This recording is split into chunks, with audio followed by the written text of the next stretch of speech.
L'éditorial du Figaro. Alerte rouge par Vincent Trémollet de Villers. Nouveau fruit amer de cette dissolution, Jean-Luc Mélenchon et François Ruffin se disputent à ciel ouvert l'hôtel de Matignon. C'est la démocratie tempérée par le trotskisme, Robespierre en kéfio, Robespierre en gilet jaune. Scénario impensable, l'histoire nous l'enseigne. La gauche, quand elle parvient à s'unir, quand elle sent le pouvoir à portée de vote, ne fait pas dans le détail. Alerte rouge.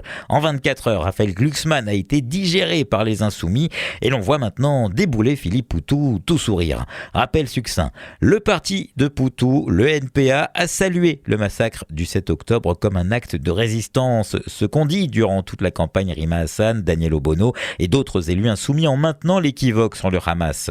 Le nouveau parti antisémite va donc soutenir une coalition qui promeut dans le désordre et en écriture inclusive la décroissance économique, la tyrannie fiscale, l'immigration voulue, l'islamisation complaisante, la violence excusée, les médias surveillés, les élèves endoctrinés, le nucléaire délaissé, la justice politisée, la France dévastée.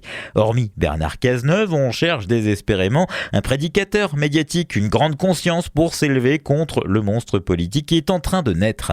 Sans doute trop occupé à excommunier Eric Ciotti, la gauche morale est introuvable. Une fois encore, elle échappe aux condamnations qu'elle aime tant prononcer. La gauche, le bien, la droite, une maladie, écrivait ironiquement Jean Cau au début des années 1980. Tout était dit.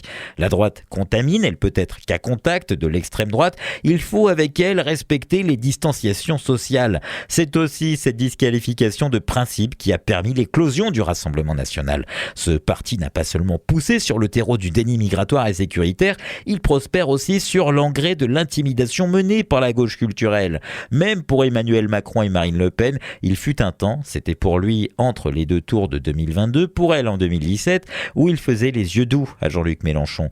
C'est de cette emprise dont une majorité de Français veut se libérer pour ne plus avoir à faire la révérence devant Sa Majesté la gauche.